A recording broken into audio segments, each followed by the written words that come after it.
Good morning. Morning. So, can you all hear me out there in Radio Land?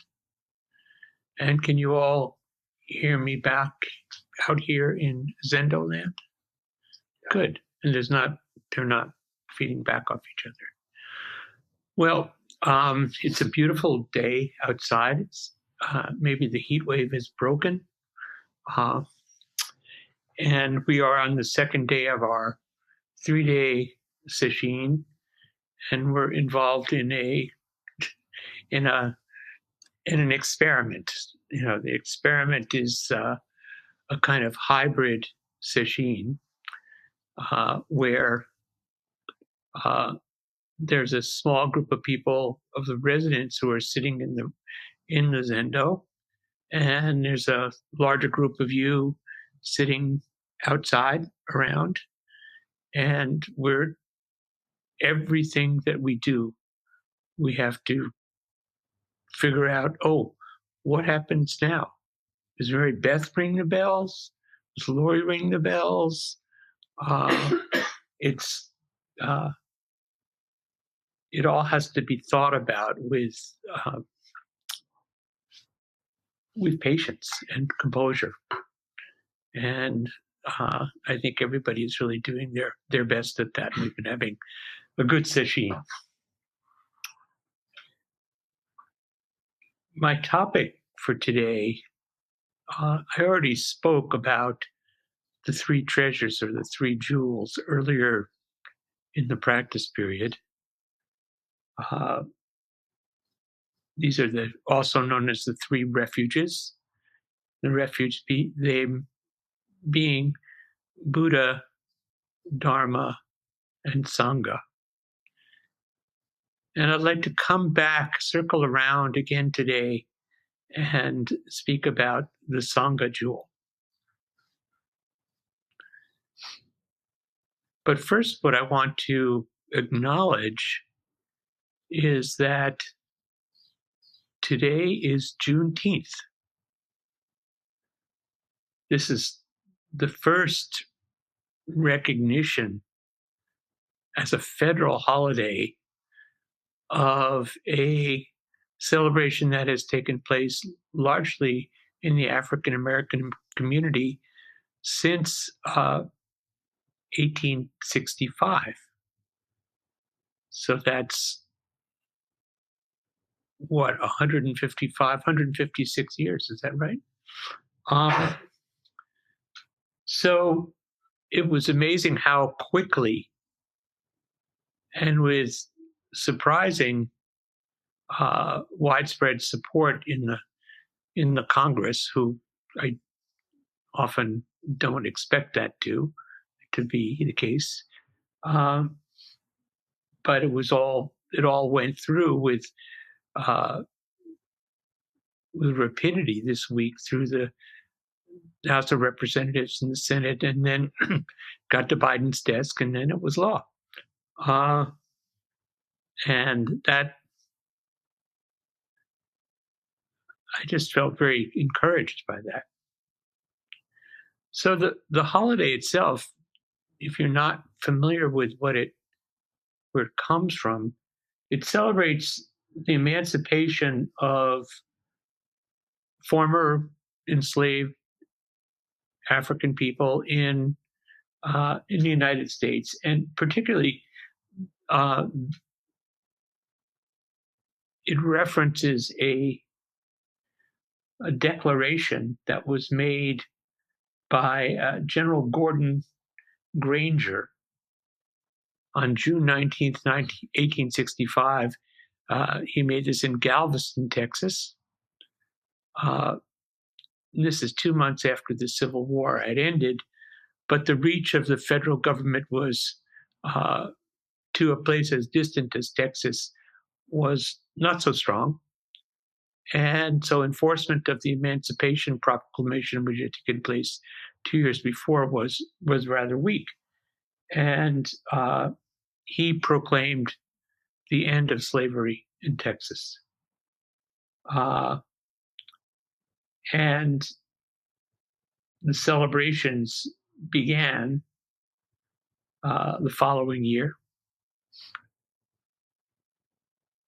at church communities throughout Texas, African American churches. And it sort of surfaced more widely in the 1970s in African American communities throughout major cities in the U.S., celebrating arts, celebrating freedom. And for those of you, there's quite a few of you who have sat June Session in other years here, and often on this weekend we'd be sitting and we'd hear the music, and hear particularly the beat of the drums and the thump of the bass, because there was usually a bandstand set up on Adeline and Alcatraz. And I missed that. Maybe that's going to happen later today. I'm not sure. But it might not be appropriate still in this tentative environment of the pandemic. But anyway, I wanted to celebrate. We celebrated here at Berkeley Zen Center, and we are part of this wide community, this Sangha, that joins in the celebration. So I wanted to read you something that I found that Hozan had written. And it's about community. And actually the context for this Sangha that I'm speaking of, you could also view it as what Martin Luther King referred to as a beloved community. So Hozan wrote, "If someone were to ask me what would make me happy, I would say sitting together with a diverse group of people from all corners of the world. Even though, because the world is more or less round, there are no real corners. We all belong to this great circular form whirling in space." He says, "Ever since I can remember, I have been either thrilled or brought to tears, experiencing people from diverse cultures or orientations working together in loving harmony. When we opened the Zendo in 1967, I thought of it as a grassroots endeavor where people from around here could find a Zazen practice that they could devote themselves to, and for however long or short a time, work for them. Over time, this vision has developed, and little by little, a diverse group of members from all over the world have found their way here. We have folks from the deep Midwest, from USA to Afghanistan and Japan." And this was a little while ago that he spoke these words. And in the context of the pandemic, our Sangha has continued to broaden. It's broadened in age, it's broadened in diversity, it's broadened geographically. So if I look on screen right now, I see someone from Sacramento.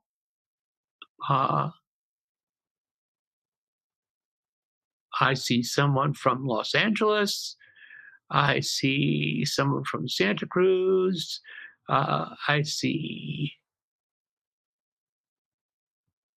someone from Colorado. I see someone from India. Often we have friends from from Europe sitting with us. We've created, or we've facilitated. We haven't created. We've opened our resources in such a way that people can participate widely in a geographic sense. And we're also have opened our resources so that people can go more deeply, can go as deep as they wish. And we're trying to work our way back to the kind of depth of practice that we've had for many years. So the idea of Sangha has expanded for us. But I want to go back and talk about kind of the history, and then about what it means to me.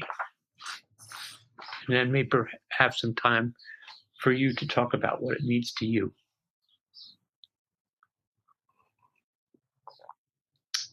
The word Sangha is a word that's found in many Indian languages from going far back, even pre-Buddhist. It literally means that which is well bound together. So you can view this as like a bundle of sticks that, when bound together, are incredibly strong, and singly they are easily broken. So the word existed in many spiritual communities in early India, but it came to be the heart of the Buddha's way. The idea is that the Buddhist community is joined together, it's harmonious, and it's unbreakable. It was put forth as kind of ideal community, again, resonating with Martin Luther King's concept of beloved community. In the Buddha's time, joining the Sangha was really easy.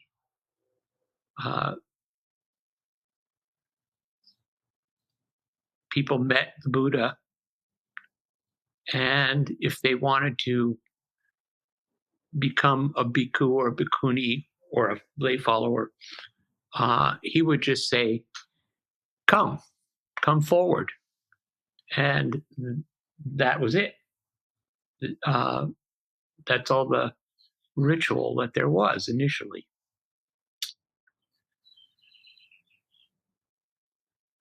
But as it evolved, and as other people were empowered to ordain people, there was more of a ritual to it to join the formal Sangha.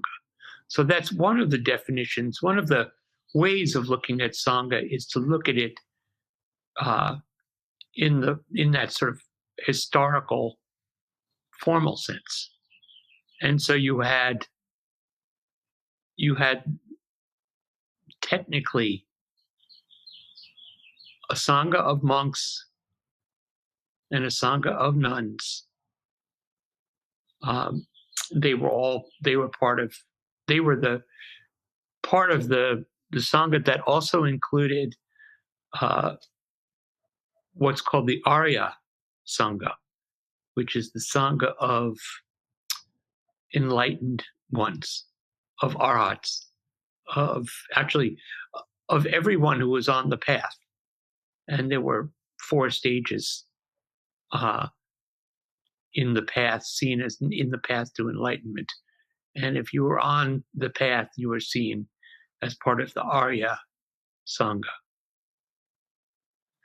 And they developed a complex ritual for ordination, which was witnessed by seniors, senior Sangha members, and which took place within Sangha existed within place. And this is something that's very, I think, really relevant for us. That in order to ordain, you had to create, you created what was called a sima, which was a boundary around the temple. And that sima was the location in which your ordination took place. Then you took it with you everywhere. But it took place somewhere. And to me, this is very important. This is what we were talking about when we recognize that we belong to a place. This is what we're talking about now when we recognize that the place that our temple is in, and the place that we live in, was formerly occupied by what we call the Ohlone peoples. But the Ohlone peoples are only the latest historical name for indigenous peoples who've lived here from very, very early on. And when we look at a place, we look at the ancestors. We also look at the ancestral earth and the ancestral waters. In Berkeley, there are streams that run down from the mountains. Some of them have been covered over, but they persist. They're still there. These are part of these are our ancestors. And so the role of the ancestors for us is, or should be, very important. Just as we value, as part of our ordination process is actually taking our place in the lineage of ancestors, some of whom we know, some of whom we don't know because their histories have been erased, particularly the women in the Zen tradition. But we would not be here without them.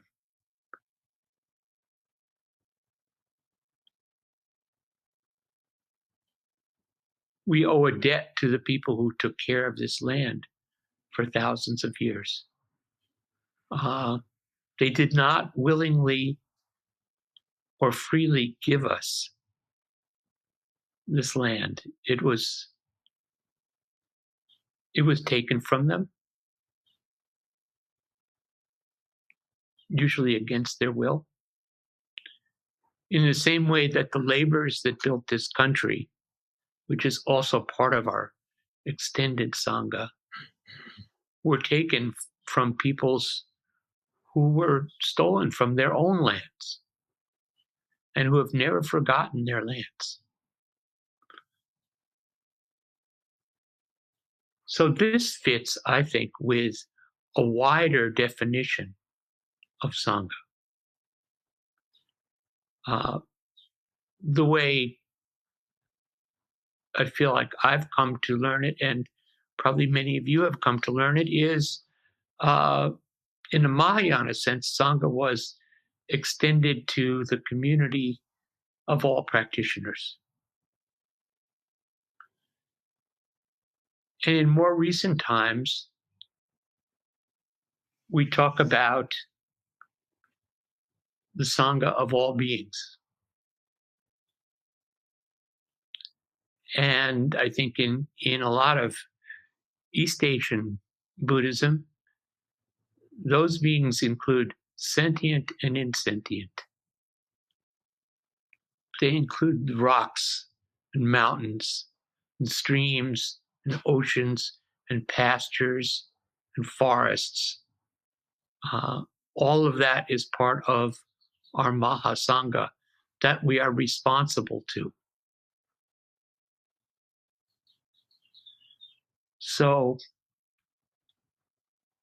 when I think broadly about Sangha, I come back to a principle that sort of stands in contrast to some of the principles that we might see in religious traditions, including my own Jewish religion tradition, which refers to chosen people. And I think that many cultural and religious traditions, sometimes their name for themselves are the people, as opposed to everyone else who are the non-people. But what I would say is that my vision of Sangha is that all people are chosen. And concomitant with that, all lands are holy. There is no land that we can thoughtlessly ruin or pillage or steal from. So to me, this is Mahasangha in the widest view. So there's some principles to Sangha that I would like to just lay out. They're not all inclusive, but I think they're important. First principle is friendship. Supporting each other. And this is beyond conventional, what we might think of as conventional friendship, which involves like and dislike. It's friendship and connection, which is tantamount to Maitri or Metta, or in the Christian Greek rendering, agape. It's unconditional love, quite apart from like and dislike. It's the recognition of our connection. The second principle of practice of Sangha is practice. For us, it is the practice of Zazen and its extension into the moment by moment activity of our life. So it's the realization and the enactment of Genjo Koan.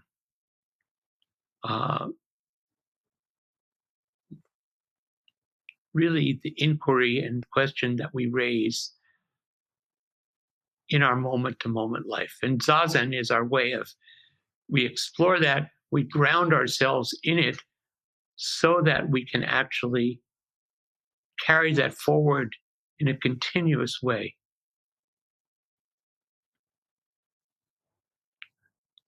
The third principle is discipline. Discipline is living by the precepts or living by some order.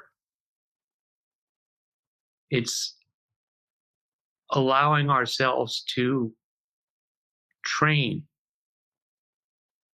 And training means really shifting our habitual perspectives to be in accord with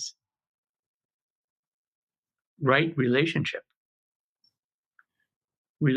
to things, relationship to others, and relationship to ourselves.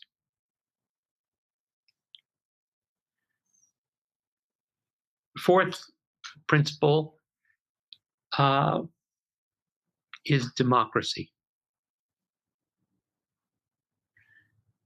We look at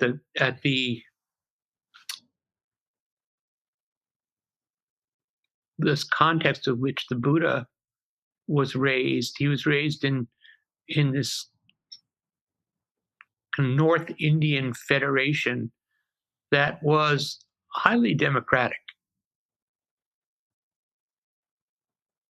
There were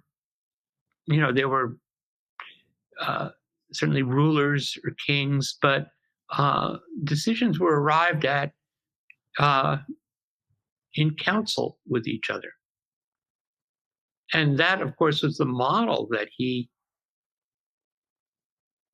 brought forward in creating Sangha himself. So it was a community that was based on equality. And, I'm probably idealizing this a bit, but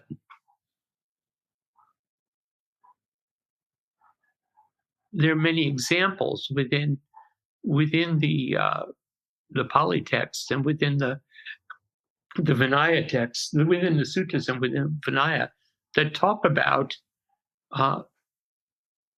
really principles of governance. Last night, Lori and I we've been watching some of the films in the Burma Spring Benefit Film Festival, and we watched a wonderful film called Padauk,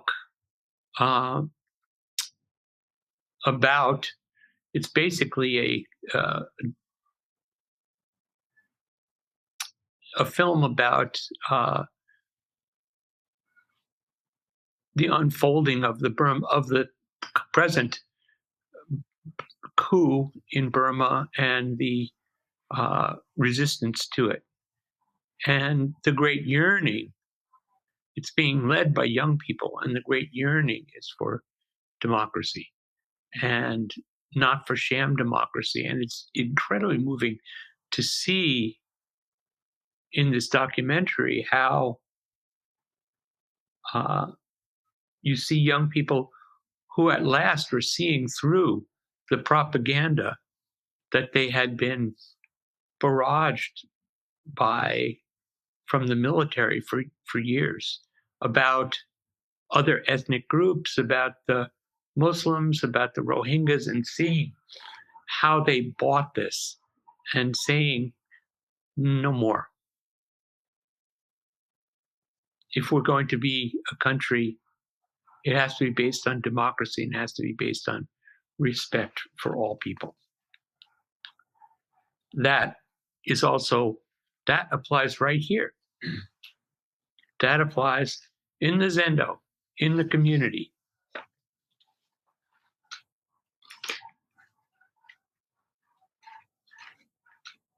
The final principle is work. And that was, if I think to the model in Sri Lanka that was developed by Dr. A.T. Aryaratne, he formed a huge network of village organizations, each self-managing, called Sarvodaya Shramadana. And it's about shared work. It's about the power of working together, of working side by side. So those are the elements that I would underscore. So I want to take a breath here and just speak personally, but referencing something else that I watched last week. I watched a video by Thich Nhat Hanh that he gave in Plum Village in 2013. And the title was Sangha and the Beloved Community. And what he says is that even from the time of being a child, he said, my dream was to be in Sangha. And he had a model for that. In Vietnam, there was a Sangha. It was strong, it was visible, and you could join it. You could be ordained and join the Sangha, and he did from a relatively early age.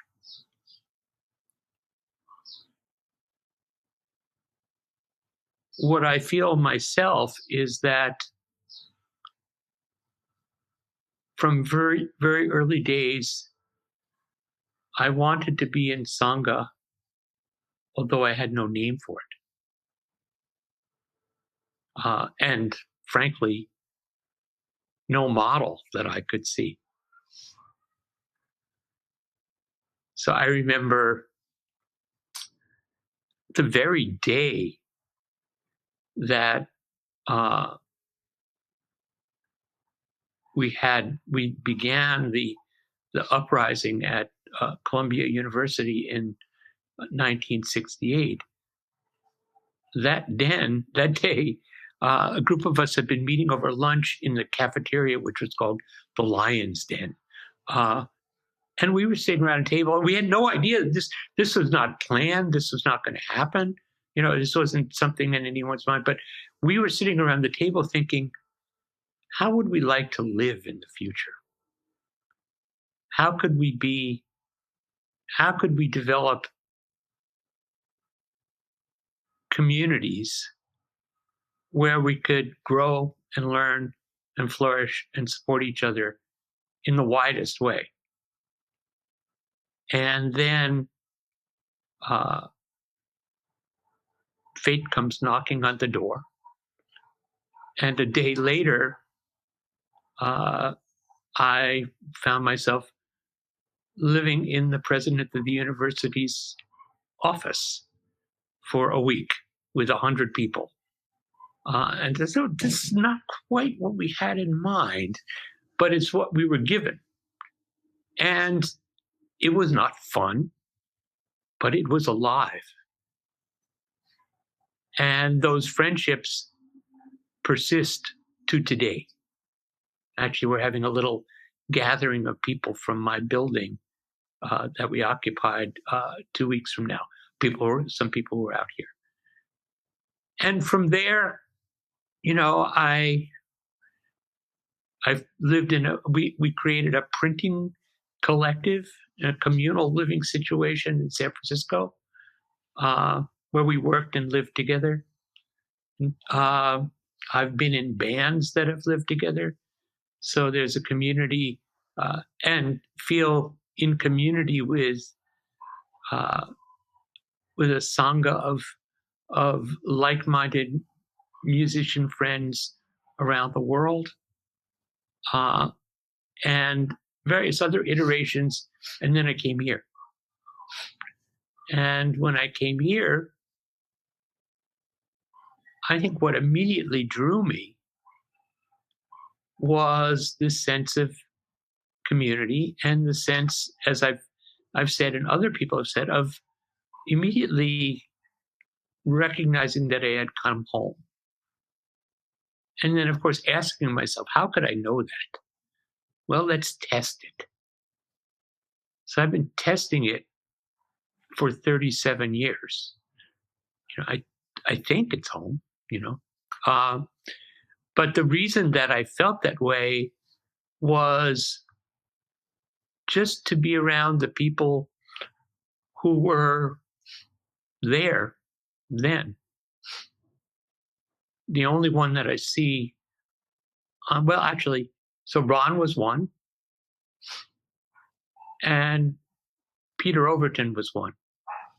And I'm not sure there's anyone else from back in the day that I knew, but I looked at those people. They were models for me, and they are still models for me. This was beloved community. Beloved community is not without conflict. Sangha is not without conflict. but it has principles for how to resolve and work in those conflicts without violence, without verbal violence, without physical violence.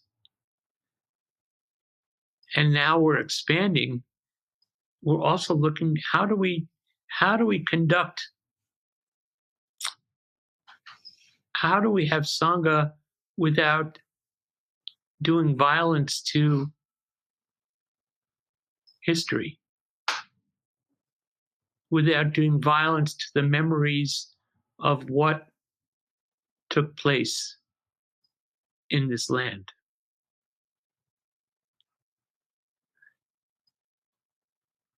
And I often feel that, and I think I've spoken of this, that I also carry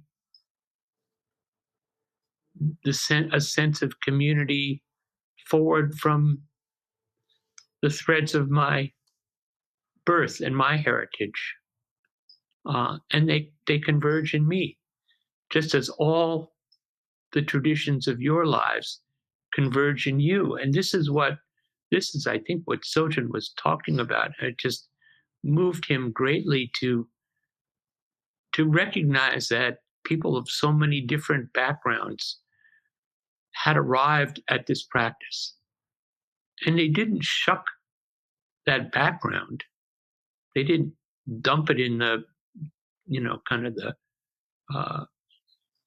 refuse bin of culture and history, but they actually, every person who comes brings their history with them, and it helps to expand this beloved community, helps to enrich this Sangha.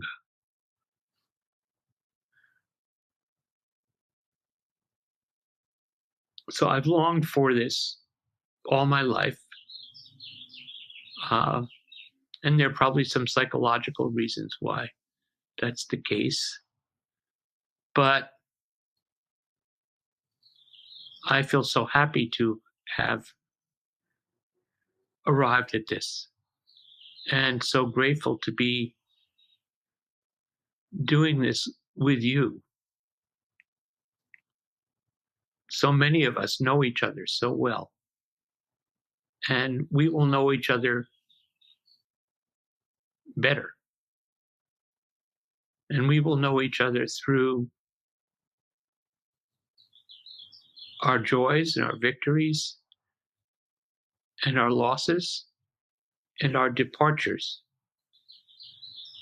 And we will see each other, because we are in Sangha, we will see each other completely through.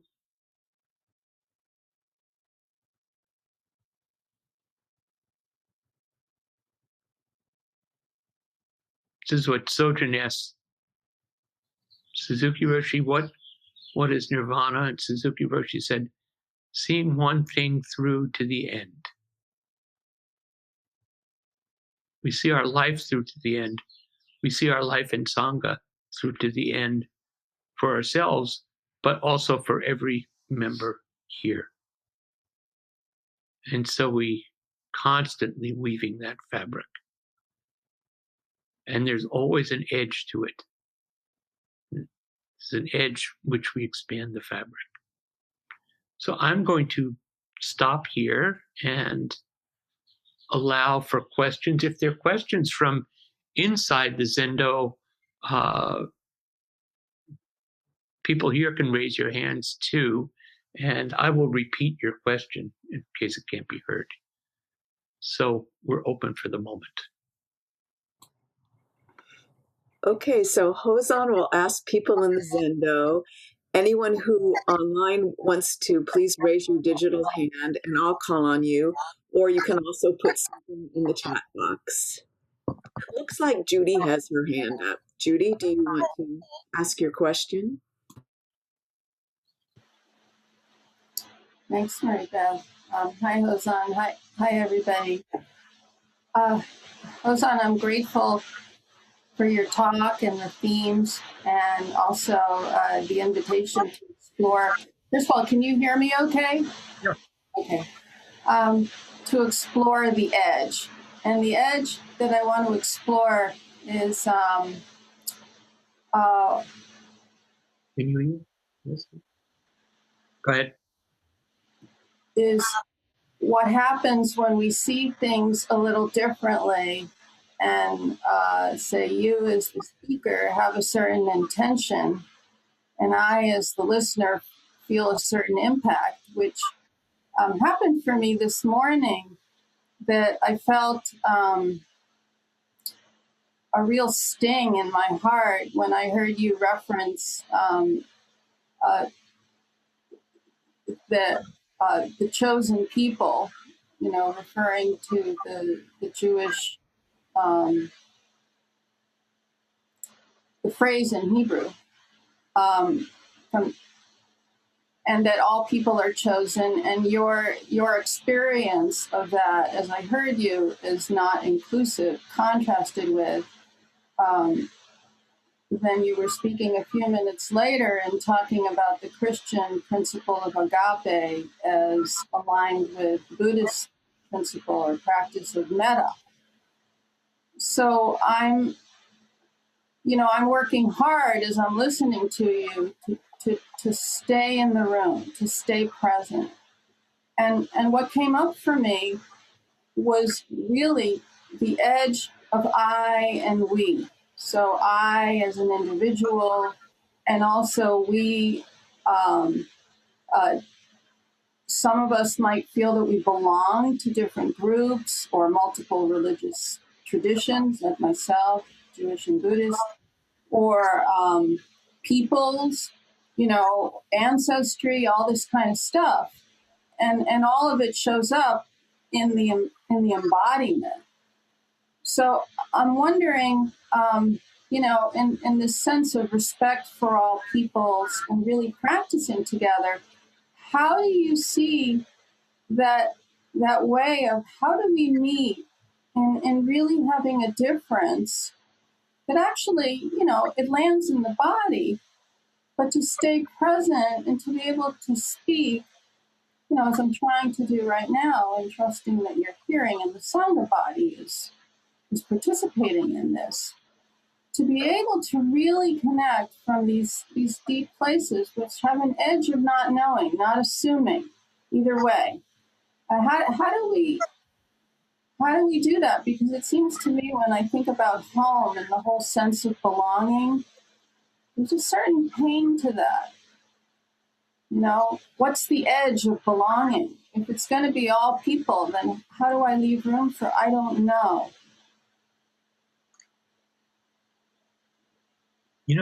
I'm not actually sure. What I understand is that I said something that was painful to you, and that I can understand. Although I'm not entirely clear about it, but I can sort of guess about it. I'd rather go to the specific, what happened, because I got kind of lost in this larger question. I felt my mind get fuzzy. Yeah, it was very clear. It was something very clear happening at the beginning. Yeah, I think what it is it's the pain of decontextualizing, belonging to a group. So I could bring in now my understanding of different, very contemporary voices on that whole thing, how the Hebrew is spun, how different congregations have actually changed it sometimes to say chosen with all people, and have a whole, trope on that, as well as struggling with the actual text, as we sometimes struggle with Buddhist texts. How do we, or any of these texts. So I just want to stay with, how do I say to you, I have this big context that I hear being narrowed to a certain statement that I now feel like I don't belong. And how do I say that to you so that we can connect and have a larger sense of belonging to include our difference of you? Well, I feel like you've said it, and I hear it. And the next thing to do is to talk about the particularities. I really can't talk about it in the abstract, and just to know, just so you know, and I'll say it publicly, uh, I have an ongoing struggle with the Hebrew scriptures. I'm pretty educated in them, and I have an ongoing struggle, and I'm not shy about saying that. And I don't exclude the fact that they're complex, and they're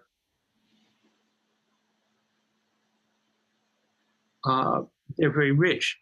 What I would assert, and I thought that I contextualized this by saying that you find this in many religious traditions.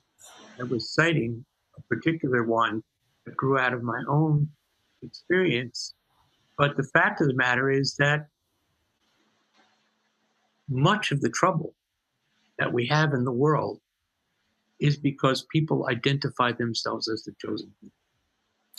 Not the Jews. I see it differently, and I feel a pain in my heart, but I look forward to continuing the conversation. I'm really open to talking about it.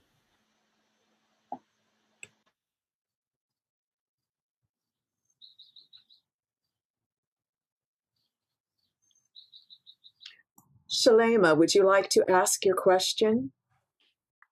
Greetings. Hi. Hi. I don't have a question. I just want to offer thanks, Hozan, for the mention of Juneteenth, being that I am a descendant of former slaves that I actually knew in my life. So that was important to hear that from you. And then I have an add-on to you said that we owe a debt to the ancestors of this land.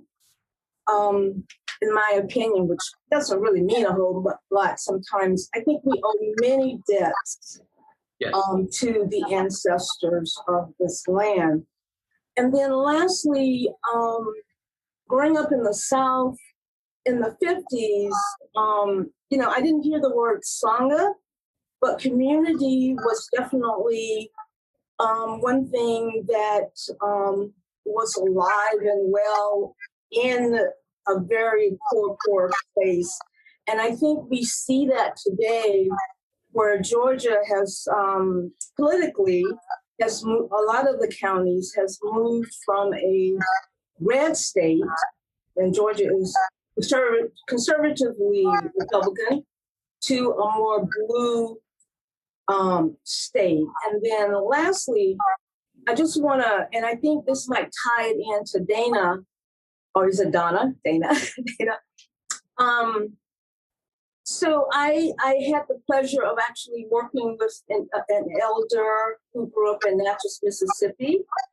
And I asked her about 15 years ago, how did we make it? How did African Americans make it? And she shared with me that we made it because we gave our first harvest away. And that first harvest could be collard greens, it could be peaches, it could be, potatoes or peanuts. And so I just want to, for me, if I could bring in the top and let it land in my lap and then give it back to you, as I just want to thank you for the offering, and thank you. And thank you, Sangha. Thank you. And one of the things that I remember, I left for college in 1965, and I think it was really the first year that there was a relatively significant cohort of African American students. And almost all of them at that time were from the South. So almost all of them had grown up with segregation. And almost all of them had grown up with a very tight sense of community. And they had strengths to rely on that were remarkable. And when they came north, it was really, really hard. They were much more atomized.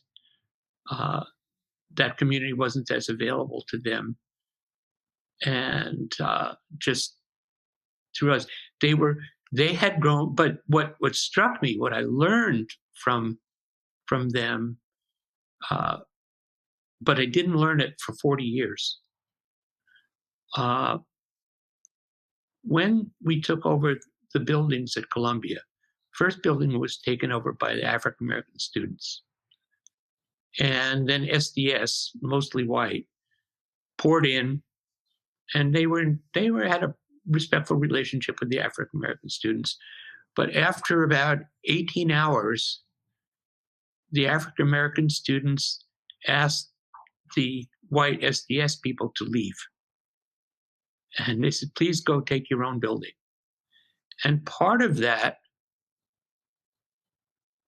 was coming from the discipline, which is one of the elements that I mentioned of Sangha, coming from the discipline and the necessary discipline for survival in the South.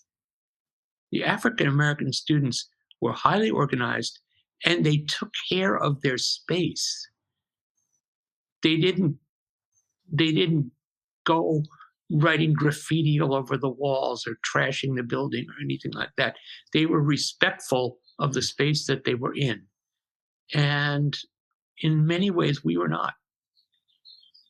And that did not come out until 2008, 40 years later, when we had a reunion, a regathering of people who had participated in that event. And finally, the African American students had the honesty to tell us what they saw in us and how they had to take care of their own space. So this was an enormous lesson to me. And I've been thinking about, ever since then, I've been thinking about place. How do we take care of the place that we're in? So, thank you. Heiko. Thank you, Hozan. My question is about the beginning, middle, and end of understanding. And in the beginning, we had religions that came from the ground and the earth and became Judaism and all the different religions. In our practice, we had what we discussed at length yesterday, the Indian Buddhist tradition. Since then, we have encountered Bodhidharma and Dogen and Hozan, who have changed a lot of the doctrine in its presentation, and in fact, I think in some of its actuation. So today you mentioned how you're troubled by the ancient Hebrew attitude, which was in the beginning. And in the middle, they began to adjust. And by now, we have Hozan following Dogen, I think, and the idea that some of the things that we attend to are no longer as valuable and, in fact, need to be shed. So what is it about the ancient things that we are troubled by that we just don't let them go? That's my question. I hope everybody could hear it. Could you hear that, or do I need to repeat it? Yes? Okay. So the doctrine, we're talking about living religion and living practice, which means it grows and breathes and changes. And that's true of every religious tradition. In Buddhism, just looking at the eastward journey of Buddhism, every culture it moved through, it changed. It absorbed parts of it and perhaps left some other parts behind or de-emphasized it. That's true for us. And we're still figuring. It's not like it's just begun here, but we have already a hybrid of religious consciousness that we carry with us from other religions that people have brought here, and I think it behooves us to learn those traditions, and we find creative ways to bring those in. So it's really important not to be fundamentalist and not to be originalists, not to think that the original is the right way. Like these so-called strict constructionists of the Constitution. It's strict construction is not actually the spirit of the Constitution, but we find as people have that tendency to lock down. So how do we open and listen? How do we learn? How do we learn from each other?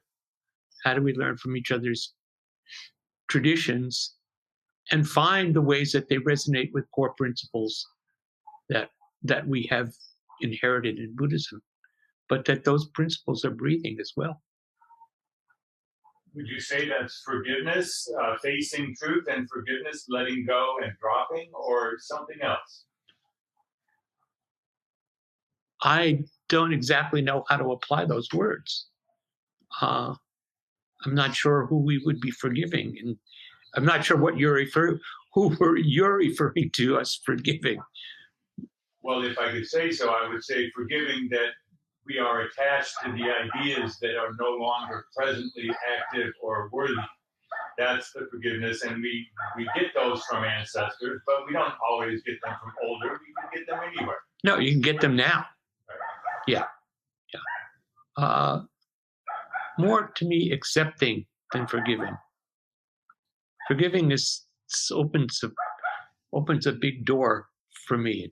There's a lot of questions about that, which I don't want to get into. Maybe one more. Ajayan, do you want to unmute yourself and ask your question, please?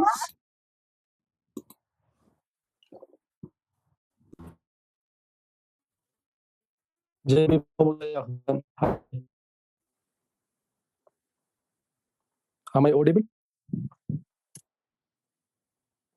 Yes, you're audible. Yes. Thank you.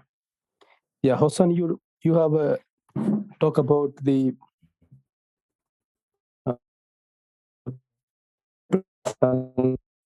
fourth principle. You are talking about the democracy. I'm sorry. So your connection is. You have mentioned. Your connection is not good. Could you write your question? Is it audible now? Better. Yeah. You have given in your talk the five principles of the Sangha. So the fourth principle, you are talking about the democracy. In the early Indian, there had been practiced the democracy, especially the Sangha, the principles of governance. So my question is that, when we look at the early Indian histories, so especially Vinaya, we can find the 8 Guru Dhammas, the 8 additional rules. So democracy is some way emphasizes the equality. equality for all. But the 8 Gurudhammas, it is anti-democratic. It denies the equality. So is it constructed? It came up the time of the Buddha. After the Buddha, it has been appeared in the Sangha. So it is my doubt. So what I understand the question to be, when the Buddha admitted women into the Sangha, there were 8 Gurudhammas that were placed on top of the precepts.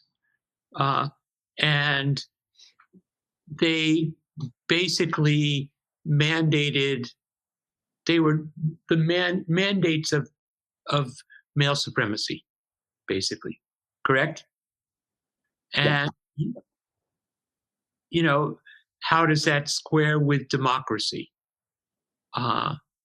It doesn't. It just doesn't. And whether it was the sutras and parts of Vinaya, which were fundamentally oral teachings initially, were not written down until probably 300 or 400 years after the Buddha. And in those years, it was enough time for the men to get back in charge of things. And so whether that is an original teaching of Buddhism, I have serious doubts. The problem there is that the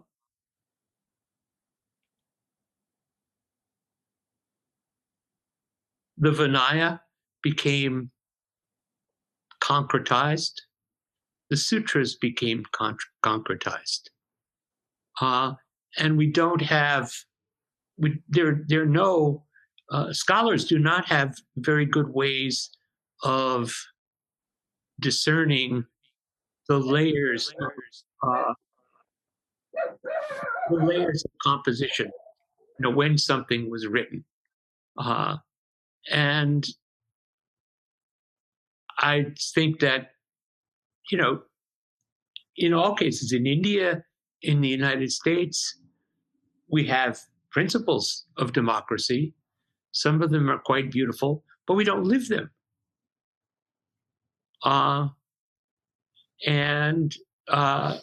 So we have to keep working at that. But I'm glad that we're not in a tradition. I'm not in a tradition, in this Zen tradition that recognizes the Gurudhammas. I don't think I would be willing to be part of that.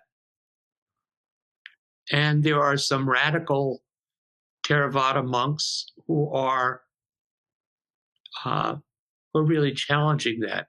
But it's really hard because there's a whole institutional superstructure that is defending it. So we have to do our best. So I think that's where I'm going to end for today. And we'll see you tomorrow. And look forward to continuing this day of sitting.